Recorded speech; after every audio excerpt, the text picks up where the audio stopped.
Friend, exam Hunt with ज्योति में आपका स्वागत है। हमारे चैनल में डेली आपको कॉम्पिटिटिव एग्ज़ाम की तैयारी के शानदार वीडियो और नोट्स मिलेंगे।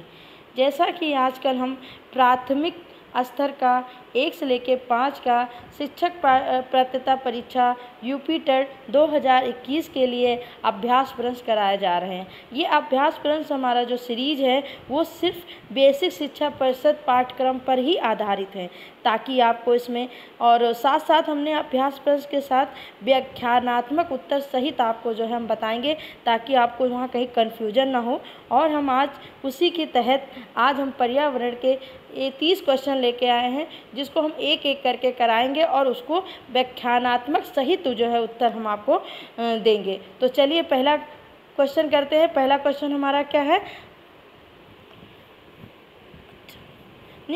सिक्किम से गुजरने वाला अक्षांश निम्नलिखित में से किस एक से भी होकर गुजरता है? तो कहाँ से गुजरता है? तो क्वेश्चन नंबर 21 का 121 का ऑप्शन नंबर हमारा राइट हो जाएगा। कहाँ से गुजरता है?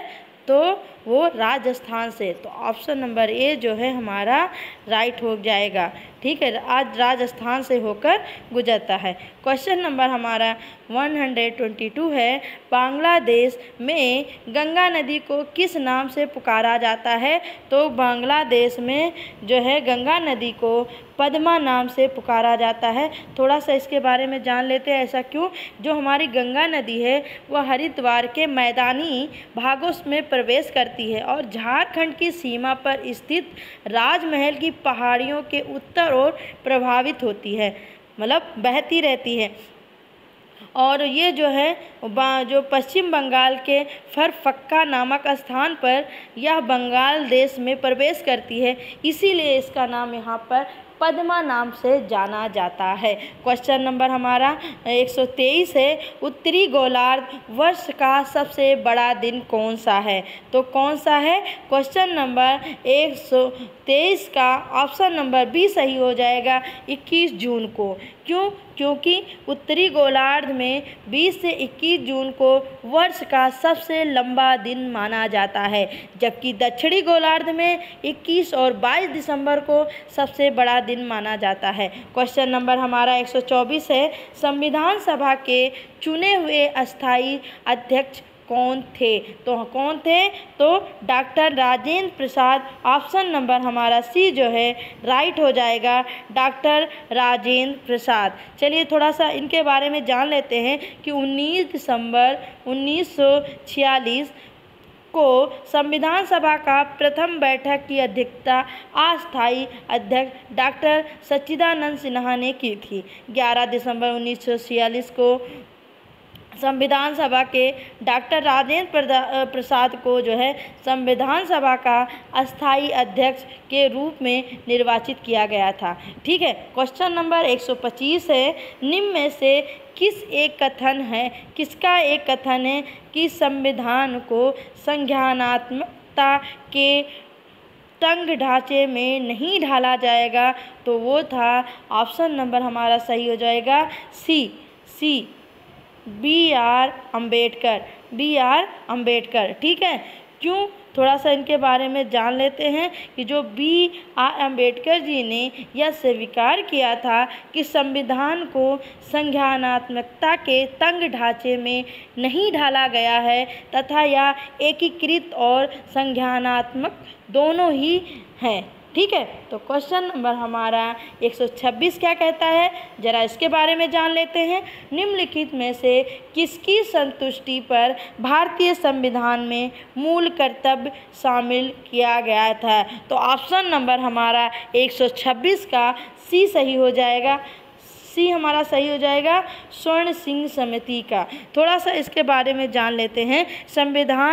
भारतीय जो संविधान में भाग 4A के तहत अनुच्छेद 51A जोड़ के इसके अंतर्गत नागरिकों के मूल कर्तव्यों को 42वें संविधान संशोधन अधिनियम 1976 द्वारा सम्मिलित किया गया था। जो कि स्वर्ण सिंह समिति की संतुष्टि पर आधारित है। ठीक है, चलिए क्वेश्चन नंबर हमारा 127 क्या कहता है? भारत का नियंत्रक एवं लेखाकार निम्नलिखित में से किसका एक मित्र एवं मार्गदर्शक होता है? तो हमको बताना है। तो क्वेश्चन नंबर हमारे 127 का क्या हो जाएगा, किसका होगा, तो वो हमें बताना है। ठीक है, तो ऑप्शन नंबर हमारा जो सही होगा लोक लेखा समिति। ऑप्शन नंबर हमारा जो है डी जो है सही हो जाएगा। ठीक है, तो इसमें क्या है थोड़ा इसके बारे में, जो लोक लेखा समिति की कार्यवाही की मध्यस्थता नियंत्रक एवं महालेखा परीक्षण CAG करते हैं। इस प्रकार के इस समिति के मित्र एवं मार्गदर्शक भी होते हैं। ठीक है, तो क्वेश्चन नंबर हमारा क्या है 128, उत्तर प्रदेश में लोकायुक्त की पदधारण अवधि कितनी होती है, ये हमें बताना है। तो कितनी होती है वो हमें बताना है 6। ऑप्शन नंबर हमारा, तो ऑप्शन नंबर हमारा सही हो जाएगा डी है 8 वर्ष। ठीक है, चलिए ज़रा इसके बारे में भी जान लेते हैं। उत्तर प्रदेश में लोकायुक्त और उप लोकायुक्त अधिनियम 1975 के तहत लोकायुक्त अथवा उप लोकायुक्त के पदाधारण अवधि उनके पदाधारण करने की तिथि से 6 वर्ष निर्धारित थी, लेकिन वर्ष 2012 में उत्तर प्रदेश लोकायुक्त और उप लोकायुक्त संशोधन अधिनियम 2012 द्वारा इसकी पदाधारण अवधि 6 वर्ष से बढ़ाकर 8 वर्ष कर दी गई है। ठीक है, चलिए क्वेश्चन नंबर हमारा 129 क्या कहता है, ज़रा उसके बारे में जान लेते हैं। जो हमारा भारतीय संविधान के किस अनुच्छेद में राज्य की राजभाषा या भाषाएं अपनाने की प्रक्रिया है, तो इसके बारे में बताना है।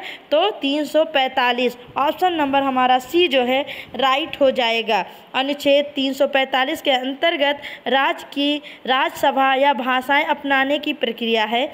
इसमें किसी राज्य का विधानमंडल उस राज्य में प्रवेश होने वाली भाषाओं में किसी एक राजभाषा के रूप में प्रयोग करे सकेगा, जबकि अनुच्छेद 1943 सन के राजभाषा का संबंध में अनुच्छेद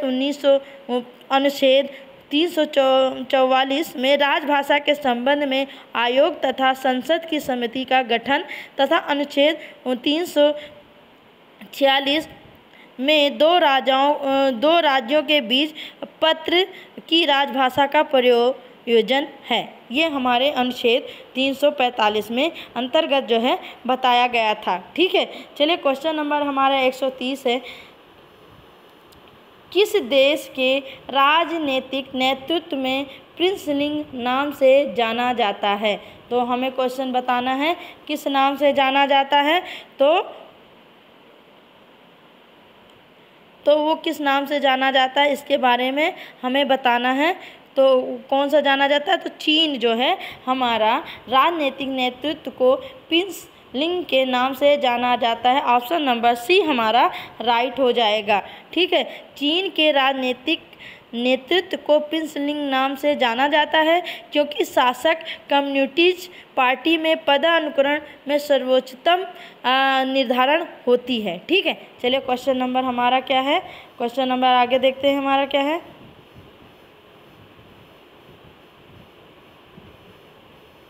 131 का क्वेश्चन नंबर हमको बताना है। सब्जी के लिए काम आने वाले पौधों के अध्ययन को क्या कहते हैं? ठीक है, उसको क्या कहते हैं इसके बारे में बताएंगे। तो ऑप्शन नंबर हमारा 131 का डी सही हो जाएगा, ओली कल्चर कहते हैं। ठीक है, और ओरली कल्चर के अंतर्गत सब्जी के लिए काम आने वाले पौधे के उत्पादन का अध्ययन किया जाता है। ठीक है, क्वेश्चन नंबर 132 को मशरूम क्या है, मशरूम क्या है इसका बताना है। मशरूम को और क्या कहते हैं इसके बारे में हमें बताना है। तो कि वह कवक है, पौधा है, कि पशु है, कि बैक्टीरिया है, उसको बताना है। तो क्वेश्चन नंबर हमारा जो है ऑप्शन नंबर हमारा 132 का सही हो जाएगा ए, उसको कवक कहते हैं। ठीक है, चलिए फिर इसके बारे में उसको फंगाई या कवक भी कहते हैं, इसको हम एक मशरूम को एक और नाम से जानते हैं जिसको हम कुकुरमुत्ता भी कहते हैं। यह एक कवक या फंगाई होता है जिसका हम खाद्य पदार्थ के रूप में सब्जी बनाने में प्रयोग करते हैं। ठीक है, क्वेश्चन नंबर हमारा 133 है, निम्नलिखित में से कौन परजीवी पादप है, इसके बारे में बताना है। तो कौन सा है, तो हमारा जो है ऑप्शन नंबर सी सही हो जाएगा, गोल्डन राइज। गोल्डन राइज एक परजीवी जीनी या ट्रांसजेनिक पादप है जिसमें ट्रांसजेनिक इंजीनियरिंग की मदद से तैयार किया जाता है। ठीक है, क्वेश्चन नंबर हमारा 134 है, निम्न में कौन सा एक सत्य फल नहीं है। हमें सत्य फल नहीं बताना है, यहाँ पे नहीं बताना है। तो क्वेश्चन नंबर हमारा 134 का सही हो जाएगा। जब इसके बारे में थोड़ा सा जान लेते हैं फिर बताते हैं ऑप्शन क्या है। जब फल के निर्माण में अंडाशय के अलावा कुछ अन्य भाग भी शामिल होते हैं तो ऐसे फल को असत्य फल कहते हैं। और जैसे उदाहरण सेब, तो इसमें हमारा जो है ऑप्शन नंबर जो है ए सही हो जाएगा, सेब है और काजू है। इसमें और जान लीजिए काजू है, ये सब हमारे किस में आते हैं, असत्य फल नहीं है, मतलब ये सत्य फल है। इसको नहीं पूछा, ये हमको बताना है। तो ठीक है, नाशपाती इत्यादि जो है हमारे क्या हैं, ये जो है असत्य फल है। ठीक है, चलिए हमारा क्वेश्चन नंबर 135 क्या है, सतत विकास लक्ष्य 2020 के सूचांक में भारत का कौन सा स्थान है। तो हमें ये बताना है, तो कौन सा स्थान है ये हमें बताना है। तो ये 11वां स्थान है, 117वां स्थान है। कौन सा है, 117वां स्थान है। तो सतत विकास लक्ष्य सूचांक 2020 में स्वीडनी प्रथम स्थान पर है, जबकि भारत जो है 117वें स्थान पर है। 136 नंबर क्वेश्चन क्या है, 136 है, निम्नलिखित में से किस कार्य से पारिस्थितिक संतुलन बिगड़ता है। हमको ये बताना है किसके कार्य से जो हमारे जो पारिस्थितिक सिस्टम है वो कैसे क्यों बिगड़ जाता है। तो क्वेश्चन नंबर 136 का ऑप्शन नंबर हमारा जो है सही हो जाएगा, 1 जो है हमें बताना है किसके कारण होता है। तो लकड़ी काटना, ऑप्शन नंबर हमारा ए जो है राइट हो जाएगा। पारिस्थितिक असंतुलन का मूल कारण वनोन्मूलन या लकड़ी काटने से होता है। ठीक है, यहाँ पे लकड़ी काटना भी या वनोन्मूलन लिख दिया जाएगा, तो इसका मतलब यही होता है, वनोन्मूलन। ठीक है, मूलन। चलिए क्वेश्चन नंबर हमारा नेक्स्ट है, जैविक विविधता का सबसे महत्वपूर्ण पहलू क्या है। तो हमको महत्वपूर्ण पहलू बताना है। तो क्वेश्चन नंबर हमारा जो सही हो जाएगा कौन सा है, पारिस्थितिक तंत्र। तो ऑप्शन नंबर हमारा डी जो है राइट हो जाएगा। चलिए थोड़ा सा इसके बारे में जान लेते हैं क्या है ये हमारा। तो ऑप्शन नंबर हमारा जो डी है सही हो जाएगा।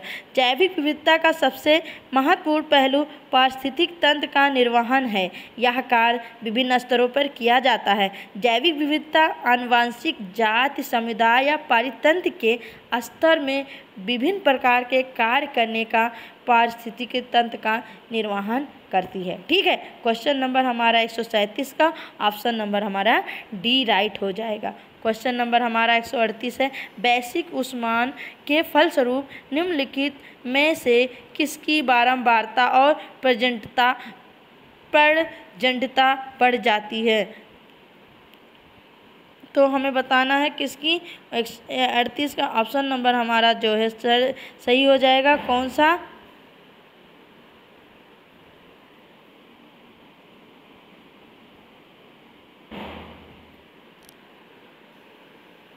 ऑप्शन नंबर हमारा डी उपरोक्त सभी राइट हो जाएगा।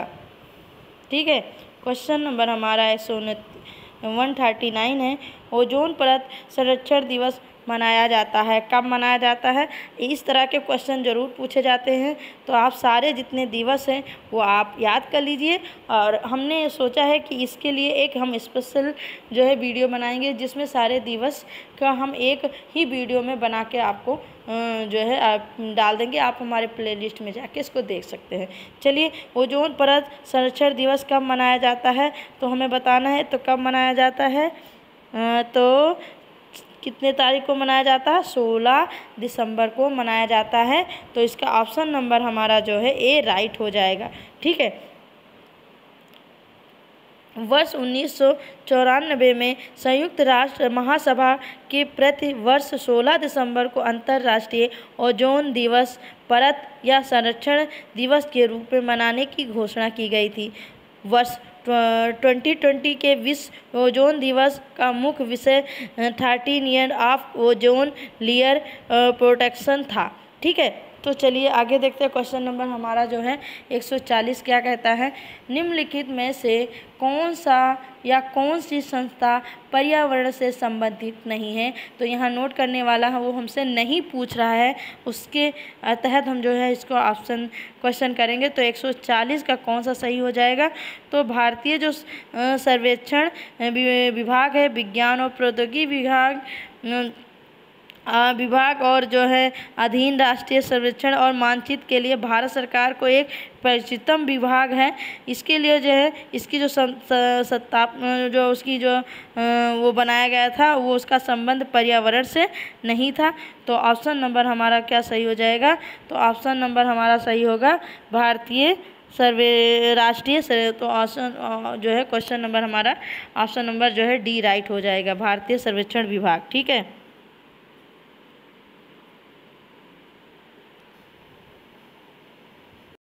नेक्स्ट क्वेश्चन है 141। भारत के निम्नलिखित जैव भंडारों में से कौन गारो पहाड़ियों पर फैला हुआ है। गारो की पहाड़ियों पर फैला हुआ है, इसको बताना है। तो 141 का कौन सा सही हो जाएगा। तो ऑप्शन नंबर ए जो है सही हो जाएगा। ठीक है,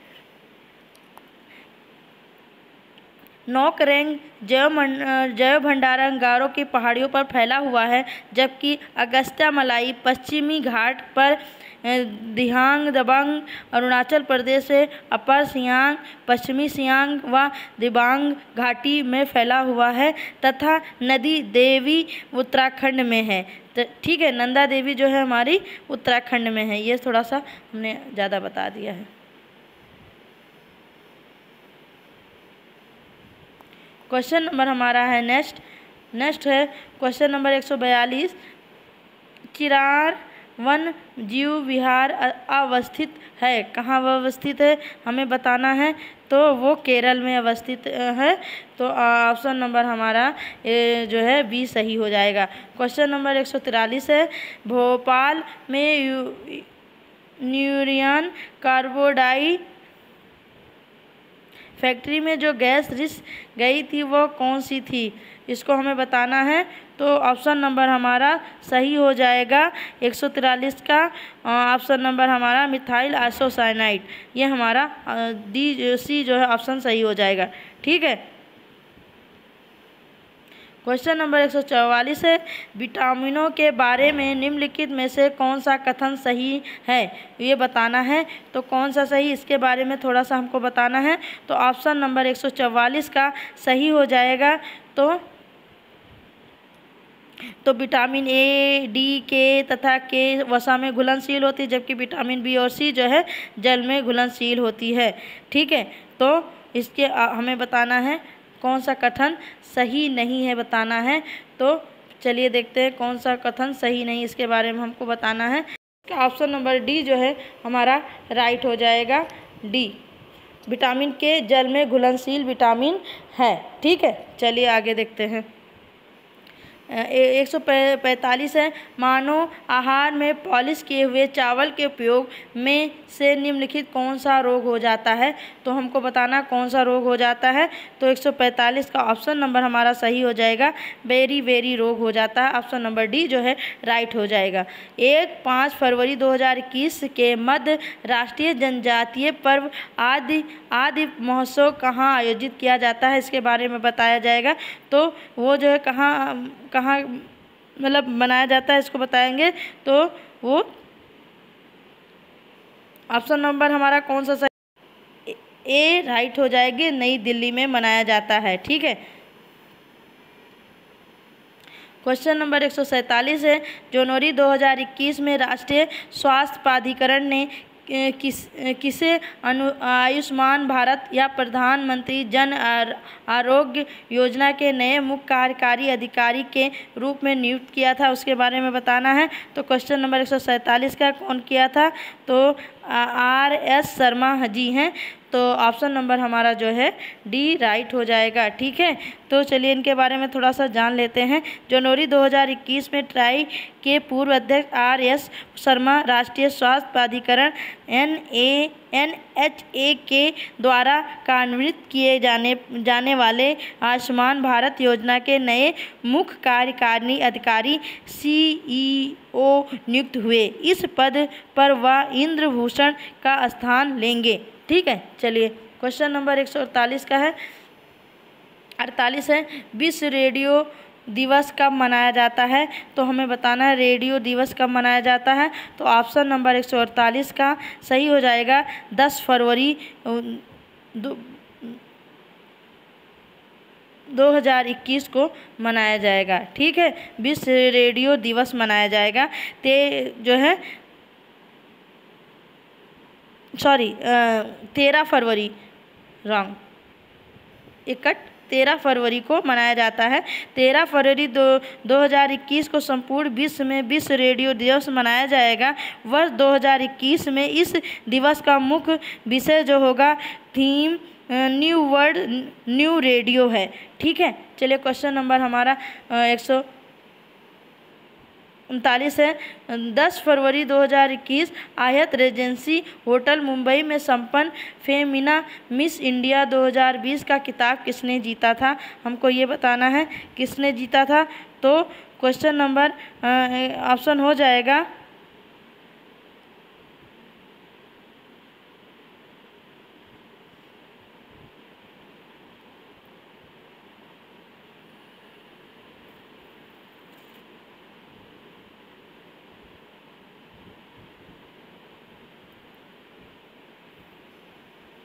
ऑप्शन नंबर ए जो है हमारा राइट हो जाएगा मनसा वाराणसी।